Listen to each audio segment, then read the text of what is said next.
Selena Gomez and The Weeknd are currently probably having sex. They're doing it. You know they're doing it. Why wouldn't you be doing it? Two beautiful specimens like them. And with so much talent, they just have talented sex. You know it rhythmically. It's perfect. It sounds great. They orgasm in perfect harmony. You know it to be true. How's it going, Grace? But according to EliteDaily.com, they have a theory saying she's not over Justin Bieber. Where do they get that? Well, she has a new song that's about to come out that has the lyrics, I had a dream. We were back at 17, summer nights and liberties, never growing up. Pretty cool. Seems like it's about Justin Bieber. Now, we all know that he's been kind of, whenever he was asked about The Weeknd and how he feels about that, he's like, I don't listen to that music. Was it a joke? Was it not? But it's enough. It's enough, ladies and gentlemen, for us to talk ad nauseum about it. Grace already nauseated that Selena is gently caressing The Weeknd's hair. Right? Down to his cheek like this. Right. Look at him. He loves her. She loves him. And one time she says Grace, and then he doesn't know what to do. Thoughts, 5 words or less. Brett likes to torture me. God, I love Ariana Grande. It's The Freaking Weekend, which is an R. Kelly reference. Yep, got and it. he peed on people. So, just bringing it all around. Peter Anyways, Sterile. Grace, so I'm getting choked up. I thought about you all weekend when I read that we're talking about Selena Gomez. One, because I'm not a fan, but I know you're an avid fan. How do you feel about? Do you think the song is about Justin? You sneaky little man. I mean, Look at your little face. Everyone thinks you're so kind, and here you are. throwing shade, absolutely, because we're idiots. When this song is for sure about Justin, and I love how, as adults in the United States, we sit around on chairs or around water coolers. We like, sit oh my around God. chairs. You know And what I on mean? chairs. You know, We sit on the ground but looking like, at chairs. of course, this is about Justin. This is like Mariah Carey dropped a new song called "I Don't."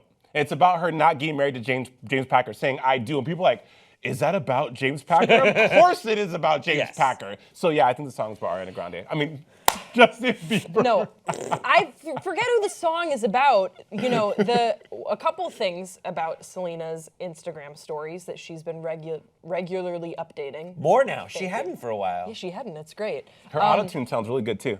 Shut your goddamn mouth, Jason. Look, the song sounds really good. I'm excited to hear the full thing. I know she's been working with some new music producers, and it sounds like the songwriting game has been going very well. Very excited to see what new music she comes out with. I'm just, in general, very happy for her. She seems to be like in a really good place. She was watching the Super Bowl with some friends, none of whom are famous. I, for some reason, feel like that's a healthy evening, more than otherwise. I don't know what's going on with The Weeknd. She's not been returning my calls, but I just want her to be doing well. And if this song is about Justin and that's a cathartic way for her to get her emotions out there, then great for her. Yeah, I think the process of producing like an the- can I album. just- I'm sorry, Nope, really my quick. turn. Okay. So I'm just kidding. Go ahead. I just feel like we're talking about Selena, and I get really paranoid whenever we talk about her that maybe there's a chance that she would see that, and I'm having like a really bad hair day today, so I'm like really self-conscious. You are. But you've You talked. look But like here's the thing, hell. Grace. You have enough in the Selena Gomez. I like Grace Bank from all the time you talk about Selena before that she'll forgive you for a bad hair day. So you agree it's a bad I don't hair think day? No. I'm just saying. It's bad. Go on, Brett. Go on, It's Brett. so weird that you think she'd judge you for that. Yeah. Like, as pure as her soul and heart are, hey, baby, how you doing? I don't think she'd be, like, mad at you for a bad hair day. If anything, she'd be like, oh, Grace is human. She seems so unattainable all the time, but now I think she's a real person. Brett, Anyhow. I think, well, okay, so talking about the song and the lyrics, you know, pain is a muse for these artists. When Mary J. Blige just cracked out, her music was great. When Keisha Cole was a crackhead too, her music was great. So maybe Do crack. So maybe if the song is about Justin and she's using the pain of their breakup that happened how long ago? Well, it's hard to tell because Yeah. they've been on and off, but I think it was like 2 years ago, a year and a half ago. You never forget your first love. You don't. You never forget your first time It's either. really hard to get over it. And I think she's got an album. It takes a long time to produce an album. So the amount of time it's taken, like she's just been with The Weeknd for a little bit now. For this song to be essentially done and on, I just don't think that, I think both can be true. She can be really into The Weeknd, still kind of dealing with things revolving around growing up, like getting over your first love sure, is not yeah. super easy, and still be like in a really healthy place with her future husband, The Weeknd.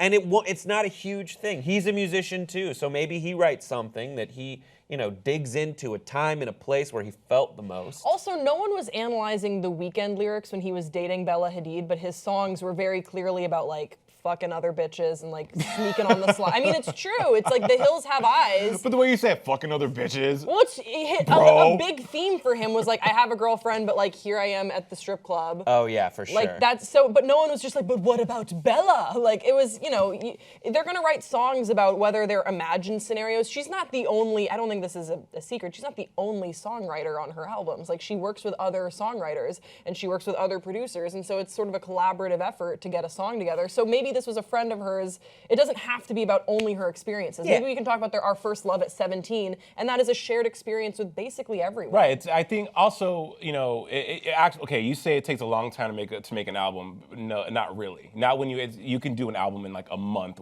20 songs. It's really. But even still, like, how long has she been with the Weeknd? You're right. But also with the songwriting, though, I think that it's good when these artists pull from personal experience to write these great songs. Some of the best songs in my life that have been touching for me are songs that I can relate to. And Grace, you make a great point. We've all been heartbroken. We've all had a first love. I just always laugh at how we spend so much time, not us collectively here today, but just as pop culture and as a society in general, how we spend so much time speculating, well, is that about so-and-so? Is that about so-and-so? It probably is, and who gives a shit? I guarantee Justin Bieber's not going to listen to this song and feel and be like, oh my gosh, I can't believe she did this to me, Also, pretty sure most of the songs on Justin Bieber's Purpose were about Selena. Like, he said that only a few were, but all of them could kind of be about Selena and the romance. I love it. As long as the music is good, that's what I care about. As long as the music is good and quality music, that's what matters. Who cares what you should care what the message is, but in this case, if it's a good song, bump it. Keep it moving. Well, there you go. What do you guys think? Tell us below, and we'll see you next time on Pop Trigger.